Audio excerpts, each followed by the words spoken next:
Hi, പുതിയൊരു വീഡിയോയിലേക്ക് എല്ലാവർക്കും സ്വാഗതം. ഇന്നത്തെ എൻ്റെ വിഷയം എന്ന് പറയുന്നത് ജസ്ന സലീം എന്ന് പറയുന്ന ചിത്രകാരിയാണ്. അവർക്ക് പ്രത്യേകിച്ച് ഒരു ഇൻട്രൊഡക്ഷൻ്റെ ഒരു ആവശ്യമുണ്ടെന്ന് എനിക്ക് തോന്നുന്നില്ല. സോഷ്യൽ മീഡിയ തന്നെ സ്റ്റാറാക്കി മാറ്റിയ ഒരാളാണ് ജസ്ന സലീം അല്ലേ. ഒരു മുസ്ലിം യുവതി ഒരു ഹിന്ദു ദൈവത്തിൻ്റെ ചിത്രം വരയ്ക്കുന്നു എന്നുള്ള രീതിയിൽ വൈറലായ ഒരാളാണ് ജസ്ന സലീം. അത് കഴിഞ്ഞ് സെലിബ്രിറ്റീസ് ആയാലും ആളുടെ കയ്യിൽ ചിത്രം വാങ്ങിക്കുന്നു, പ്രധാനമന്ത്രിക്കടക്കം ആൾ ചിത്രം കൊടുക്കുന്നു. ഒരു സമയത്ത് ന്യൂസിൽ നിറഞ്ഞു നിന്ന ഒരാളായിരുന്നു ജസ്ന സലീം അല്ലേ. അത് കഴിഞ്ഞിട്ട് പിന്നെ ആളുടെ പേഴ്സണലായിട്ടുള്ള കുറേ ഇഷ്യൂസും കാര്യങ്ങളൊക്കെ നമ്മൾ ന്യൂസിൽ കണ്ടു. ഇപ്പം റീസെൻ്റായിട്ട് അവർ ഗുരുവായൂർ അമ്പലം നടയിൽ വെച്ചിട്ട് ഒരു വഴക്കുണ്ടാക്കിയ വീഡിയോ ആണ് കഴിഞ്ഞ ദിവസങ്ങളിൽ വൈറലായി പോയിക്കൊണ്ടിരുന്നത് അല്ലേ. അതിന് ഒത്തിരി നെഗറ്റീവ് കമൻസും കാര്യങ്ങളും വന്നിരുന്നു. എന്തായാലും അതിനൊരു റിപ്ലൈ എന്നുള്ള നിലക്ക് അവരുടെ ചാനലിൽ ഒരു വീഡിയോ ചെയ്തിട്ട് ഞാൻ കണ്ടു. അത് കണ്ടപ്പോഴത്തേക്കും കുറച്ച് കാര്യങ്ങൾ പറയണമെന്ന് തോന്നി.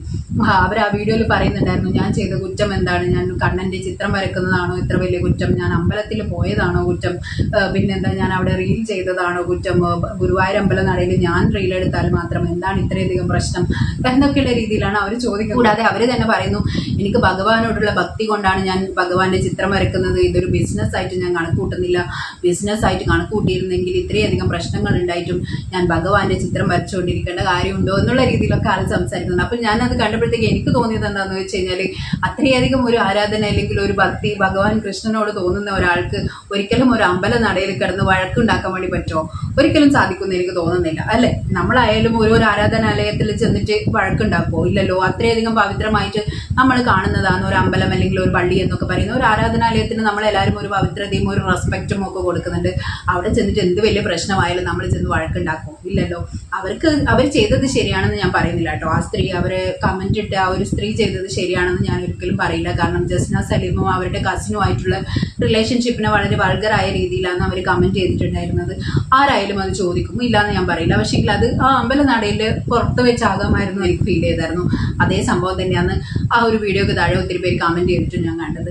സോ അത് ഇത്ര വലിയൊരു എന്താ പറയുക വികാരം കൊള്ളാൻ മാത്രമുള്ള ഒരു കാര്യം എന്താണെന്ന് എനിക്ക് മനസ്സിലായില്ല. അവിടെ അമ്പലനടയിൽ വെച്ചിട്ട് എന്തോ വലിയ മഹാകാര്യം ചെയ്തതുപോലെ അവർ റീല് ചെയ്തത് കൊണ്ടാണ് എല്ലാവരും എടുത്തിട്ട് പറയുന്നുണ്ടായിരുന്നതല്ലേ. അത് സ്വാഭാവികം മാത്രം. സോഷ്യൽ മീഡിയയിൽ നിൽക്കുമ്പോൾ പോസിറ്റീവ് ആയാലും നെഗറ്റീവ് ആയാലും കമൻസ് ഉണ്ടാവും. അത് നമ്മൾ കേൾക്കാൻ ബാധ്യസ്ഥരാണെന്നുള്ളതാണ്. പക്ഷെ എന്ത് ചെയ്തു കഴിഞ്ഞാൽ ലാസ്റ്റ് വന്നിട്ട് അത് ഭഗവാന്റെ ചിത്രം വരക്കുന്നത് കൊണ്ടാണോ എന്നെ ഇങ്ങനെ ചെയ്യുന്നത് അങ്ങനെ ചെയ്യുന്നത് എന്ന് പറയുന്നത് കേൾക്കുമ്പോൾ അതൊരു സുഖമുള്ള ഒരു ഏർപ്പാടായിട്ട് തോന്നുന്നില്ല അല്ലേ. നമുക്കൊരു ഭക്തിയൊക്കെ ആവാം എന്ന് വിചാരിച്ചിട്ട് നമ്മളതിങ്ങനെ എല്ലാവരോടും പറഞ്ഞുകൊണ്ട് നടക്കും, ഞാൻ ഭയങ്കര കൃഷ്ണഭക്തിയാണ്, ഞാൻ ഭയങ്കര കൃഷ്ണഭക്തിയാണ്, എന്നെ ഭഗവാൻ അത് ചെയ്തു, എന്നെ ഭഗവാൻ ഇത് ചെയ്തു, എനിക്ക് ഭഗവാൻ അത് കാണിച്ചു തന്നു, ഇത് കാണിച്ചു തന്നു, കണ്ണൻ്റെ ഒരു അനുഗ്രഹം, കണ്ണൻ്റെ ഒരു ഇത് ഇങ്ങനെ പറഞ്ഞുകൊണ്ട് നടക്കുന്ന ആരെങ്കിലും കണ്ടിട്ടുണ്ടോ നിങ്ങൾ? ഞാൻ കണ്ടിട്ടില്ല കേട്ടോ. ഒത്തിരി പേര് ഭക്തന്മാരായിട്ട് ഗുരുവായൂർ അമ്പലത്തിൽ ഒത്തിരി പേര് പോകുന്നുണ്ട്. ആരെങ്കിലുമൊക്കെ ഇങ്ങനെയൊക്കെ പറഞ്ഞുകൊണ്ട് വീഡിയോ ചെയ്തിട്ട് നടക്കുന്നത് നിങ്ങൾ കണ്ടിട്ടുണ്ടോ? ഇല്ലല്ലോ. ആത്മാർത്ഥമായ ഭക്തി എന്ന് പറയുന്നത് ഓരോരുത്തരുടെയും ഒരു വിശ്വാസമാണല്ലേ. അതിങ്ങനെ കൊട്ടിഘോഷിച്ചുകൊണ്ട് നടക്കേണ്ട ഒരു കാര്യമാണെന്ന് എനിക്കൊരിക്കലും തോന്നിയിട്ടില്ല. എന്താ പറയുക, ഭക്തി എന്നൊക്കെ പറയുന്നത് ഒരു കച്ചവടമാക്കി മാറ്റുന്നത് പോലെയാണ് എനിക്ക് തോന്നിയിട്ടുള്ളത്. എന്താ പറയുക, അല്ലെങ്കിൽ ഒരു സിമ്പതിക്ക് വേണ്ടിയിട്ട് അല്ലേ. എന്താണ് ഇവർ ആക്ച്വലി ഇതുകൊണ്ട് ഉദ്ദേശിക്കുന്നുണ്ടാവും? അയ്യോ, കൃഷ്ണന്റെ ചിത്രം വരച്ചത് കൊണ്ട് അവരെ ഒറ്റപ്പെടുത്തി, അവരുടെ സമൂഹവും അവരെ ഒറ്റപ്പെടുത്തി, ഹിന്ദുക്കളും ഇതാ അവരെ ഒറ്റപ്പെടുത്തുന്നു, അയ്യോ ആ കുട്ടീനെ എല്ലാവരും ചേർന്ന് ഒറ്റപ്പെടുത്തുന്നു എന്നുള്ള രീതിയിൽ ഒരു സിമ്പതിയാണോ ഇവർ ഉദ്ദേശിക്കുന്നത്? എല്ലാം കഴിഞ്ഞ് ലാസ്റ്റ് പറയുന്നത്, നിങ്ങൾക്കൊക്കെ എന്താണ് എന്നെ വേണ്ടത്? എൻ്റെ ജീവനാണോ വേണ്ടുന്നത്? ഞാനത് ഒരിക്കൽ തരാൻ വേണ്ടി ശ്രമിച്ചതല്ലേ. ആർക്കും ഇവിടെ സഹോദരിയുടെ ജീവനൊന്നും വേണ്ട.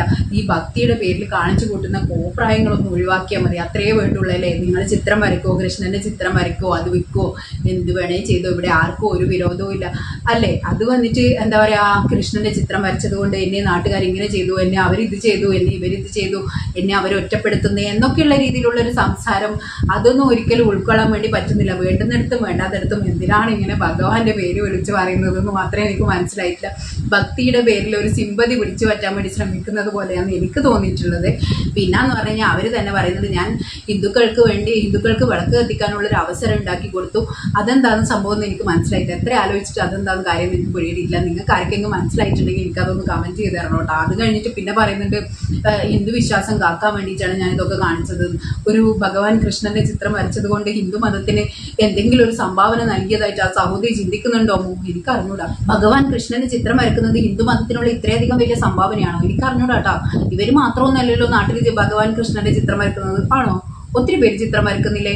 നിങ്ങളും തന്നെ കണ്ടിട്ടുണ്ടാവും.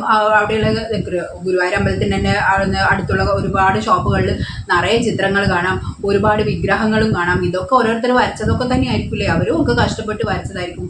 ആരും അതൊന്നും ശ്രദ്ധിക്കുന്നില്ല എന്ന് മാത്രമേ ഉള്ളൂ. ഇവൻ നമ്മുടെ നാട്ടിലായാലും അമ്പലത്തിലൊക്കെ ആൾക്കാർ ചിത്രങ്ങൾ വരച്ചിട്ട് കൊണ്ടു കൊടുക്കുന്നത് ഞാൻ കണ്ടിട്ടുണ്ട്. അതൊന്നും ഇങ്ങനെ ആരും ആഘോഷിക്കുന്നതൊന്നും കണ്ടിട്ടില്ല കേട്ടോ. എന്താ അവർക്കൊന്നും കലാകാരന്മാരല്ലേ? അവർക്കൊന്നും കഴിവില്ലാത്തതാണോ?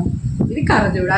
എന്തൊക്കെ തന്നെയാലും അവരുടെ ഒരു ഭാഗ്യം കൊണ്ട് അവർ ഇത്രയധികം ഫേമസ് ആയി. അത് ഒരു ദൈവാനുഗ്രഹം എന്ന് തന്നെ പറയാം അല്ലേ? അത് പറയാതിരിക്കാൻ വേണ്ടി പറ്റില്ല. കാരണം എന്താണെന്ന് വെച്ചാൽ ഇത്രയും ആൾക്കാരുടെ ഇടയിൽ അവരെ മാത്രം എല്ലാവരും എടുത്തിട്ട് ആഘോഷിച്ചത് കൊണ്ടാണ് നിങ്ങളെ ഇത്രയധികം ശ്രദ്ധിക്കപ്പെട്ടത്. ഈ ശ്രദ്ധിക്കപ്പെടാതെ പോയ എത്രയോ കലാകാരന്മാർ നമ്മുടെ നാട്ടിലുണ്ട് അല്ലേ? നമ്മുടെ റോഡ് സൈഡിലായാലും ഒത്തിരി പേര് കൃഷ്ണന്റെ ഒക്കെ വിഗ്രഹങ്ങളൊക്കെ ഉണ്ടാക്കി വെക്കുന്നതൊക്കെ നിങ്ങൾ കണ്ടിട്ടുണ്ടാവും. അതിൽ ഒത്തിരി ഒത്തിരി ഐശ്വര്യമുള്ള മുഖങ്ങളുള്ള വിഗ്രഹങ്ങളൊക്കെ കാണുമ്പോൾ ഞാനിങ്ങനെ ചിന്തിച്ചിട്ടുണ്ട്, ഇവരൊക്കെ ഏത് മതമാണ്, ഏത് ജാതിയാണെന്നൊക്കെ ആരെങ്കിലുമൊക്കെ അന്വേഷിക്കുന്നുണ്ടോ? ഇല്ല. അപ്പോൾ വളരെ കഷ്ടപ്പെട്ട് അവർ എത്ര കഷ്ടപ്പെടാന്നാവില്ല. അവർ എവിടുന്നോ ഏതോ നാട്ടിൽ നിന്നൊക്കെ വന്നിട്ടാണ് ഇവിടെ വന്നിട്ട് പ്രതിമകൾ ഉണ്ടാക്കി വിൽക്കുകയൊക്കെ ചെയ്യുന്നത് അല്ലേ?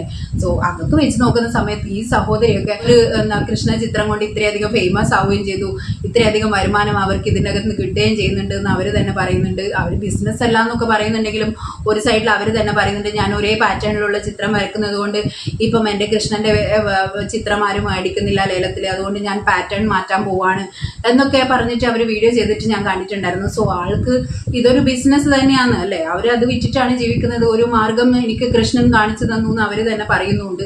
സോ അപ്പം പിന്നെ എന്തിനാണ് ഇതിന് പറയാനൊരു മടി കാണിക്കുന്നത്? ഞാൻ കൃഷ്ണ ചിത്രം വരച്ച് വിറ്റിട്ടാണ് ജീവിക്കുന്നത്. അതിന് ഇത്രയധികം മടിക്കേണ്ട കാര്യമൊന്നുമില്ല. ഒത്തിരി പേര് കലാകാരന്മാർ അവരുടെ ചിത്രം വരച്ച് വിറ്റൊക്കെ ജീവിക്കുന്ന ആൾക്കാരില്ലേ? അത് ഇത്രയൊരു ഒരു കുറവുള്ള ഒരു കാര്യമാണോ? അതിൽ ഇത്രയധികം കുറവ് വിചാരിക്കേണ്ട ഒരു കാര്യമുണ്ടെന്ന് എനിക്ക് തോന്നിയില്ല. നിങ്ങളതൊരു ബിസിനസ് ആയിട്ട് കൊണ്ട് നടക്കുന്നുണ്ട്, അതിനിപ്പോൾ ആരും കുറ്റം പറഞ്ഞിട്ടൊന്നുമില്ലല്ലോ. അതിങ്ങനെ അതിൻ്റെ പേരിലും ഞാൻ കൃഷ്ണനെ ചിത്രം വരക്കുന്നതിൽ എല്ലാവരും എന്നെ ഇങ്ങനെ പറയുന്നു, അങ്ങനെ പറയുന്നു, ഇങ്ങനെ പറയുന്നു, എൻ്റെ ഭക്തിനെ ഇങ്ങനെ ചെയ്യുന്നു എന്നൊക്കെ പറയുന്നത് കേൾക്കുമ്പോഴേ മാത്രമേ ഒരു വിഷമം തോന്നുന്നുള്ളൂ. പിന്നെ എന്നൊക്കെ പറഞ്ഞു കഴിഞ്ഞാൽ ഈ ഭഗവാന്റെ നടയിൽ ചെന്ന് കേക്ക് മുറിച്ചാൽ മാത്രമേ ഭഗവാൻ കാണുള്ളൂ എന്നുണ്ടോ? ഇല്ലല്ലോ. തൂണിലും തുരുമ്പിലും ഈശ്വരൻ ഇരിക്കുന്നു എന്നാണ് ദൈവം തന്നെ പറഞ്ഞിട്ടുള്ളത് അല്ലേ? പുരാണത്തിൽ പ്രഹ്ലാദൻ്റെ അടുത്ത് ഹിരണ്യാക്ഷൻ ചോദിക്കുന്നുണ്ട്, നിന്റെ ഭഗവാൻ എവിടെയായിരിക്കുന്നത് എന്ന് ചോദിക്കുമ്പം ഹിരണ്യാക്ഷനോട് പ്രഹ്ലാദൻ പറയുന്നുണ്ട്, എൻ്റെ ഭഗവാൻ തൂണിലും തുരുമ്പിലും ഇരിക്കുന്നു. അതുകൊണ്ട് ഭഗവാൻ തൂണിലും തുരുമ്പിലും ഉണ്ട് സഹോദരി, എല്ലായിടത്തും ഉണ്ട്. ഭഗവാൻ ഗുരുവായൂരമ്പല നടയിൽ ചെന്ന് കേക്ക് മുറിച്ചാൽ മാത്രമേ കൃഷ്ണൻ കാണുള്ളൂ എന്നൊന്നുമില്ല. മനസ്സിലുള്ള ഒരു ആത്മാർത്ഥമായ ഒരു വിശ്വാസം ഉണ്ടെങ്കിൽ എവിടെ ഇരുന്ന് വിളിച്ചാലും ദൈവം കേൾക്കും. എന്തായാലും എനിക്കിതിൽ ഇത്രേ പറയാനുള്ളൂ. അവനവൻ ചെയ്യുന്ന കാര്യം ശുദ്ധമാണ്, അല്ലെങ്കിൽ അവരുടെ മാർഗം ശുദ്ധമാണെന്നുണ്ടെങ്കിൽ ആരെയും പേടിക്കേണ്ട ഒരു കാര്യമുണ്ടെന്ന് എനിക്ക് തോന്നില്ല. ആത്മാർത്ഥമായ ഒരു വിശ്വാസം കൊണ്ടും ഭക്തിയോടെയുമാണ് നിങ്ങൾ ഈ ഒരു കാര്യം ചെയ്യുന്നതുണ്ടെങ്കിൽ പിന്നെ ആരെയാണ് പേടിക്കുന്നത് അല്ലേ? രാമായണത്തിൽ ഒരു ലൈനും കൂടി പറഞ്ഞിട്ട് ഞാനിത് അവസാനിപ്പിക്കാമെന്ന് വിചാരിക്കുന്നു. രാമായണത്തിൽ നമ്മുടെ സപ്തർഷികൾ വാൽമീകിയുടെ അടുത്ത് ചെന്നിട്ട്, വാൽമീകി പൂർവാശ്രമത്തിൽ ഒരു വേടനായിരുന്നല്ലോ, വേടൻ്റെ അടുത്ത് പിന്നെ നിങ്ങളുടെ ഭാര്യമാർ നീ ചെയ്യുന്ന കർമ്മത്തിന്റെ ഫലം അനുഭവിക്കുമോ എന്ന് ചോദിക്കാൻ പറഞ്ഞപ്പോഴത്തേക്കും ഭാര്യ താന്താൻ നിരന്തരം ചെയ്യുന്ന കർമ്മങ്ങൾ താന്താൻ അനുഭവിച്ചിടുകന്നേ വരൂ എന്ന് പറഞ്ഞ ആ ഒരു ലൈനാണ് എനിക്കിപ്പോഴും ഓർമ്മ വരുന്നത്. അവരവർ ചെയ്യുന്ന കർമ്മങ്ങളുടെ ഫലം അവരവർ അനുഭവിക്കും എന്ന് മാത്രമേ ഉള്ളൂ. അപ്പം നല്ല രീതിയിലുള്ള കർമ്മങ്ങളാണ് ചെയ്യുന്നതെങ്കിൽ ആരെയും പേടിക്കേണ്ട കാര്യമൊന്നുമില്ല അല്ലേ? അവനവൻ നല്ല കർമ്മങ്ങളാണ് ചെയ്യുന്നതെങ്കിൽ ആ ഒരു കർമ്മത്തിനുള്ള ഫലം എന്തായാലും ദൈവം എവിടെയെങ്കിലും ആയിട്ട് കാത്തു വെച്ചിട്ടുണ്ടാവും. ആ ഇത്രയും കാലം നല്ല എന്തെങ്കിലുമൊക്കെ ചെയ്തത് കൊണ്ടായിരിക്കാം ഇത്രയധികം നല്ല നിലയിൽ ഇപ്പം ജീവിക്കാനുള്ള ഒരു അവസരം കിട്ടിയത്. ഇനി അങ്ങോട്ടും താൻ ചെയ്യുന്ന കർമ്മങ്ങൾ ശുദ്ധമാണ് എന്നുള്ളൊരു വിശ്വാസം ഉണ്ടെങ്കിൽ പിന്നെ ഈ കാണുന്ന നെഗറ്റീവ് കമൻസ് ഒന്നും മൈൻഡ് ചെയ്യേണ്ട ഒരു കാര്യമുണ്ടെന്ന് എനിക്ക് തോന്നുന്നില്ല. ഉദ്ദേശം ശുദ്ധമാണെങ്കിൽ നമ്മൾ ആരെയും ഭയപ്പെടേണ്ട ഒരു കാര്യമുണ്ടെന്ന് എനിക്ക് തോന്നുന്നില്ല. സോ ഇത്രയും പറഞ്ഞുകൊണ്ട് ഞാൻ എൻ്റെ ഈ വീഡിയോ വൈൻഡപ്പ് ചെയ്യാണ്. വീഡിയോ ഇഷ്ടപ്പെട്ടിട്ടുണ്ടെങ്കിൽ എല്ലാവരും ലൈക്ക് ചെയ്യുക, സബ്സ്ക്രൈബ് ചെയ്യുക. ഈ വിഷയത്തിൽ നിങ്ങളുടെ അഭിപ്രായം എന്തായാലും എനിക്ക് കമൻറ്റ് ചെയ്യാൻ മറക്കരുത്. Thank you.